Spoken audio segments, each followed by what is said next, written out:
अस्सलाम वालेकुम मेरे प्यारे देखने वालों, अल्लाह बरकत दे आपके खानों में, आपके रिस्क में, आपके जायकों में। तो मेरे प्यारे प्यारे दोस्तों, आज हम चित्राल का मशहूर ज़माना कदीम तरीन मेहतर चित्राल के महल का शाही और महंगा तरीन डिश तैयार करेंगे, जो कि शाही दौर में ही शाही महलों में ही बनाया जाता था, क्योंकि यह डिश महंगा ही नहीं बनाने में भी मुश्किल होता है। जबकि यह डिश तैयार करने के लिए एक वक्त में 5 से 6 लोगों की ज़रूरत होता है, जो कि बैक वक्त में 10 केजी अखरोट तोड़ना, गिरियाँ निकालना, फिर गिरियों को पीसने के बाद ग्राइंडर शुदा अखरोट के गिरियों से तेल कशीद करने का ट्रेडिशनल तरीका इस्तेमाल करना तकरीबन 3 घंटा सिर्फ तेल कशीद करने के प्रोसीजर में ही गुजर जाता है। हम बकाया जो एंड प्रेजेंटेशन है वो वीडियो के बीच में आपको बता देंगे इंशाल्लाह। शाही दौर के बाद ये डिश चित्राल का ऑथेंटिक और ट्रेडिशनल डिश के नाम से मशहूर हो गया, जबकि ये डिश किसी और शहर से मुतारुफ नहीं हुआ, इसलिए ये डिश सिर्फ चित्राल शहर का ऑथेंटिक और ट्रेडिशनल तस्वुर होने लगा। तो चलिए मेरे प्यारे व्यूअर्स, स्टार्ट करते हैं चित्राल का शाही यूनिक डिश, जिसे रिवायती जबान में छिरा शपिक कहते हैं, और आप अपने जबान में इसे क्रीमी रोटी कह सकते हो। जिसने ये रेसिपी तैयार करते नहीं देखा वो जरूर देखे इस रेसिपी को बनाते हुए, और किसी दिन अपने दस्तरखान को इसी डिश से सजाए।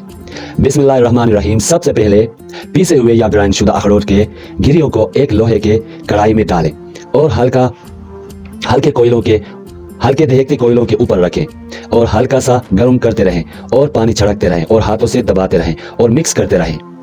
फिर नीचे उतार कर हाथों से दबाते जाए, मिक्स करते जाए, पानी थोड़ी सी छिड़कते रहें, साथ साथ में थोड़ी थोड़ी नमक भी शामिल करते रहें। देखिए माशाल्लाह, अब इस हद तक आ गया कि तेल जाहिर होने लगा है।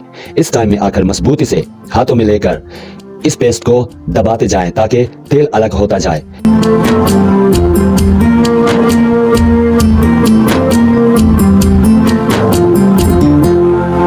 कशीदशुदा अखरोट के तेल को दूसरे जार में मुंतकिल करते रहें।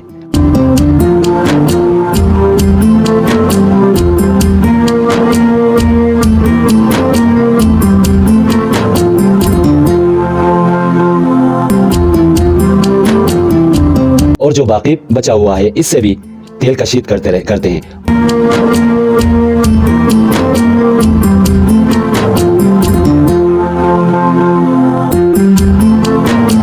और इसको भी इसी जार में डाल देते हैं।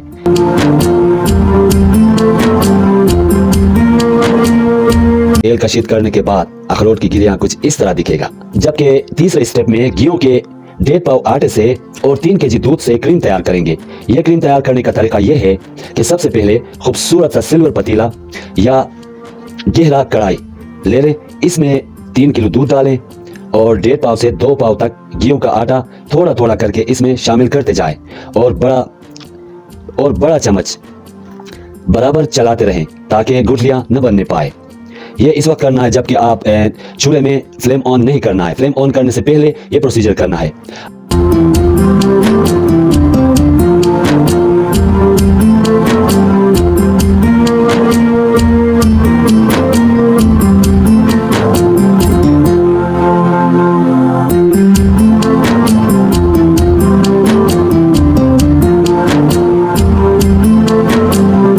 अब खूब मिक्स करने के बाद चूल्हे पर रखें और फ्लेम ऑन करें।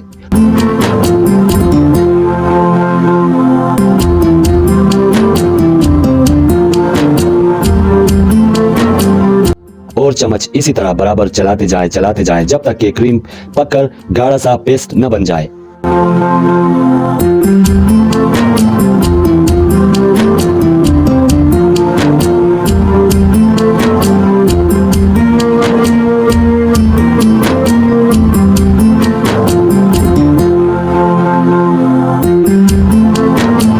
इस टाइम में अगर हम चूल्हे का जो है फ्लेम हाई रखेंगे ताकि ये जो क्रीम है ये जल्दी गाढ़ा हो जाए।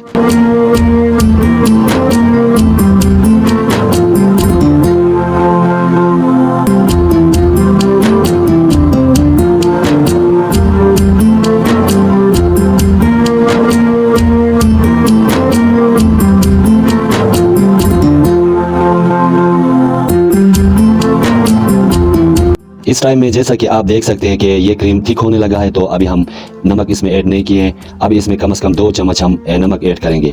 आप इसमें नमक ऐड करना ना भूलें, नहीं तो ये बहुत ही ज़्यादा मीठा हो जाएगा। ये मीठा इसलिए नहीं होना चाहिए कि ये डिश जो है ये सिर्फ और सिर्फ नमक, इसमें नमक से वो होता है, ये क्रीम नमक से तैयार होता है, इसलिए इसको मीठा नहीं रखना है, इसको नमकीन बनाना है।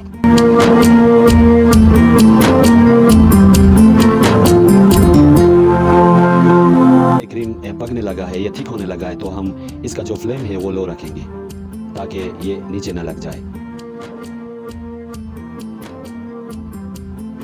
अब हमने इसको करीबन आधा घंटा और पकाया। अब आप देख सकते हैं कि ये पककर तैयार हो गया। ये देखिए इसका कंसिस्टेंसी मुकम्मल हो गया। ये इसका कंसिस्टेंसी है, ये इसका थिकनेस काफ़ी है, ये कंप्लीट हो गया।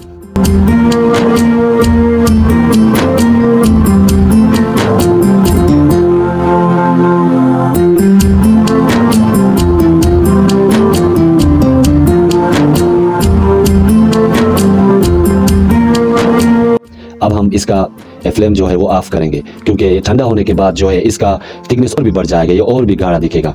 तो इसलिए अभी हम इसका फ्लेम ऑफ करेंगे। ये मुकम्मल हो गया। ये क्रीम तैयार करने के बाद प्रोसीजर नंबर 4 की तरफ आते हैं। इस प्रोसीजर में 4 काम करने होते हैं।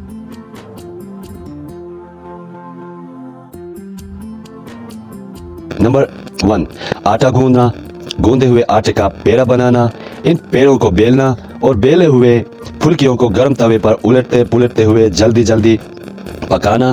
क्योंकि ये फुल्कियां बहुत पतली बेली जाती हैं, इसलिए इनको 40 से 45 सेकंड में पकाया जाता है। और फुल्कियां बेलने का जो तरीका मैं सिखा रहा हूं वैसा ही बेलें।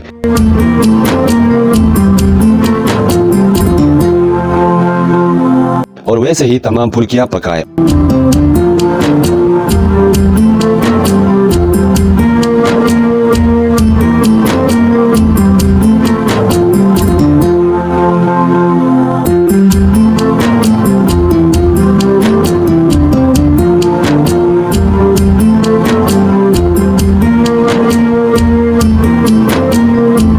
और एक दूसरे के ऊपर रखते जाएं ताकि ये जल्दी ठंडी ना हो जाए।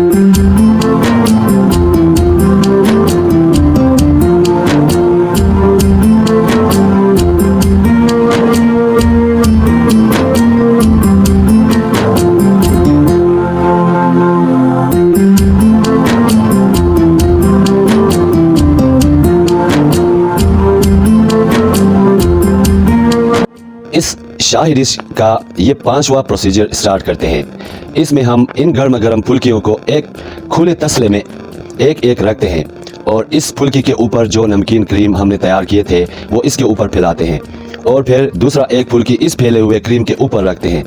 इस तरह एक जुफ्त मुकम्मल हुआ। इसी तरह 2 फुल्कियों का जुफ्त तैयार करते जाएं। ये देखिए तकरीबन सारे फुल्कियों का जुफ्त हमने तैयार किया। इसी तरह आप भी सारे फुल्कियों का जुफ्त इसी तरह तैयार कर सकते हैं।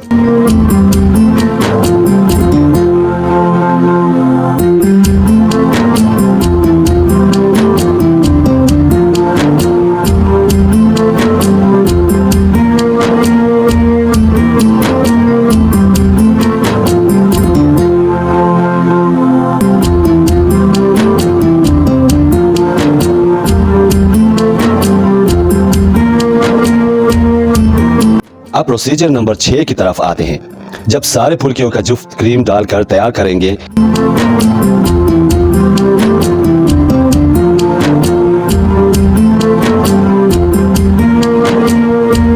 इसके बाद एक बड़ा सा खुले मुंह का बर्तन लेते हैं और इन जुफ्त फुल्कियों को एक एक करके इस बर्तन में रखेंगे। 2 फुल्कियों का एक जुफ्त होता है, इनको जुदा नहीं करना बल्कि एक एक बर्तन में रखें और अखरोट का कशीदशुदा कोलेस्ट्रॉल फ्री तेल को फुल्कियों के जुफ्त के ऊपर बड़े चम्मच के जरिए फैला दें।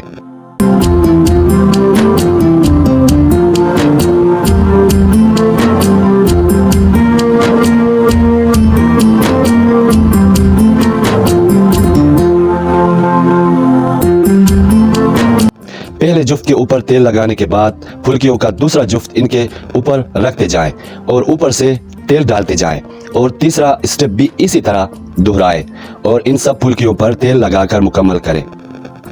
सर्व करते वक्त ऊपर से पीसे हुए अखरोट के गिरियां टॉपिंग कर सकते हो।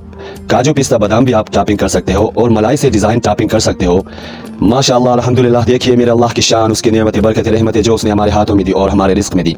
इसी तरह ट्रेडिशनल और शाही डिश के रेसिपीज डिलीशिया वन से डाउनलोड कर सकते हो। सब्सक्राइब और लाइक ज़रूर करें। फ़ी अमानिल्लाह।